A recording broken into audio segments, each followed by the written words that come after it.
अस्सलाम वालेकुम जी। सोहरा बरकत आपसे मुखातिब है। ज़हीर मुनीर बनाम रियासत पाकिस्तान केस के हवाले से बातचीत करेंगे, लेकिन उससे पहले आपको बता दूं, जब हम छोटे होते थे तो हम एक ड्रामा देखा करते थे और उस ड्रामे का नाम होता था सोन परी। उसके अंदर एक परी होती थी और उसका नाम होता था सोना आंटी।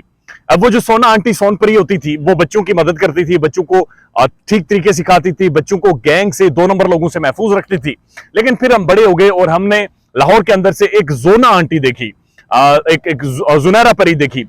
अच्छा, ये जोना आंटी ऐसी है जो बच्चों को कम उम्र में शादी करने की तलकीन देती है, जो बच्चों को बरगला कर घर से भगाने में फैसिलिटेट करती है, जो गैंग को सपोर्ट करती है। तो सोन परी से लेकर, सोना आंटी से लेकर जोना आंटी तक कहीं ना कहीं हम जवान हो गए और जिंदगी का ये सफर बड़ी खूबसूरती से और अच्छाई से बहरहाल चल रहा है। इसी दौरान एक आर्गुमेंट जब मेहदी काज़मी की बेटी को उनके वालिदैन के हवाले किया गया तो एक आर्गुमेंट डेवलप हुआ, जिसके अंदर ज़ाहिर है मैंने भी एक तजवीज रखी है, कम से कम मेरी राय या जाती सोच ये है कि मेहदी काज़मी और उनकी बेटी को प्रेस कॉन्फ्रेंस करनी चाहिए और लोगों को सच बताना चाहिए कि उस दिन हुआ क्या था और ये सारा वाकया, ये ड्रामा क्या था। उसके बाद दूसरी तरफ से इंटरव्यू दे दो कि एक रट आई और गालम गलोच और बाकायदा इंस्टिगेट करना, जनाब इंटरव्यू करें, ये करें, फलां करें, ढिमकान करें। और हमारी तरफ से भी कुछ दोस्तों ने मैराथन इसके ऊपर ट्रांसमिशन शुरू कर दी। कुछ ने कहा मेरे सोर्स ये बता रहे इंटरव्यू नहीं हो सकता, कुछ ने कहा मेरा सोर्स ये बता रहा है जनाब प्रेस कॉन्फ्रेंस नहीं हो सकती, फलां। और उसकी जो वजूहात सामने रखी गई हैं वो 2-3 बड़ी अंडरस्टैंडेबल है। मैं समझता हूं वो ठीक बातें हैं कि जाहिर है बच्ची की आइडेंटिटी रिवील करने से अदालत ने मना किया है, बच्ची की तस्वीर शाया करने से अदालत ने मना किया है, लिहाजा इंटरव्यूज नहीं होना चाहिए, नहीं हो सकता। और कुछ दोस्तों का यह भी राय थी या पर्सनली भी उन्होंने मुझे कहा कि अगर वो प्रेस कॉन्फ्रेंस करती है तो हो सकता है कि मुल्जिमान उससे बेनिफिट उठा लें या उससे फायदा उठा लें। ये एक आर्ग्यूमेंट बहरहाल मौजूद है और एग्जिस्ट करते हैं और मैं इत्तेफाक करता हूं जो भी मेरे दोस्त कह रहे हैं या समझाना चाह रहे हैं। लेकिन इसी दौरान एक चीज जो बार बार मुझे तंग कर रही है वो ये समझ है कि ज़हीर लुगड़, वो लुगड़ अगवाकार जो जिसने बच्ची को अगवा किया, जिसने जुल्म किया, वो दूल्हा बनकर आता है, वो वेस्ट कोट पहनकर आता है, वो तैयार होकर आता है और जब दिल करता है वो मीडिया से बातचीत करता है।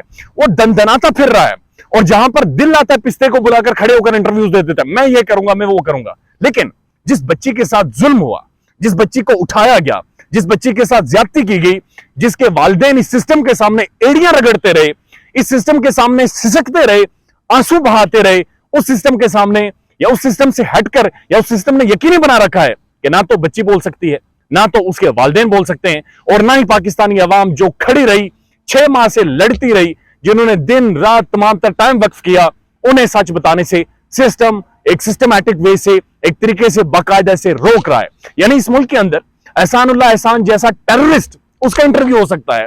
इस मुल्क के अंदर जब ज़ैनब अगवा हुई और उसे कत्ल कर दिया गया तो उसके बाद शहबाज शरीफ साहब ने, if I am not wrong, उस वक्त ज़ैनब के वालिद के सामने माइक बंद कर दिया था कि वो बंदा ना बोले, बाकी सब बोलें, लेकिन वो विक्टिम जिसके ऊपर जुल्म हुआ होता है, जिसने सब कुछ बरता होता है, जो इस कर्ब से, दर्द से गुजरा होता है, वो बात नहीं कर सकता। और इस बात को सिस्टम यकीनी बनाता है कि तुमने नहीं बोलना, अदालत की तस्दीक हो जाएगी, अदालत के जो ऑर्डर्स हैं उनकी खिलाफ वर्जी हो जाएगी, तुमने बात नहीं करनी। That's very clear. यानी आप अंदाजा लगाइए, ये वही सिस्टम है जिसने पूरा टिल लगाया, पूरा जोर लगाया, अपनी कमर के हर हिस्से तक जोर लगाया कि बच्ची को उसकी एक ऑफिशियल स्टेटमेंट ना ली जाए, बच्ची को किसी तरह अगवाकार के हवाले कर दिया जाए, बच्ची को या अगवाकार को किसी तरह से फैसिलिटेट किया जाए कि वो बच्ची से जाकर मिले।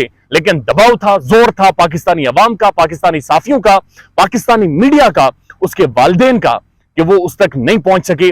बच्ची को सिस्टम बाकायदा से उस कल्प्रिट के, उस 2 नंबर के, उस अगवाकार के हवाले नहीं कर सका और इसमें सबसे बड़ा किरदार था पाकिस्तानी अवाम का। तो अब पाकिस्तानी अवाम यानी इंतजार करेगी कि कोर्ट फैसला करेगी, अदालत में ट्रायल चलेगा। और यकीन कीजिए जो हमारा ये सिसकता हुआ निजाम है, हमारा ये नज़ा की हालत में जो आउटडेटेड सिस्टम है, ये 10 से 12 साल लेकर भी इस केस का फैसला नहीं कर सकता। ये 10 से 12 साल लेकर भी इस मामले के जो असल हकायक हैं उनको अवाम के सामने नहीं रखेगा, बल्कि तमाम तर टाइम में, हर वक्त में, हर दिन में ये सिस्टम, ये निजाम रखना डालेगा, रुकावटें डालेगा, ताकि असल हकायक आप तक, मुझ तक या बहुत सारे दोस्तों तक ना पहुंच सके।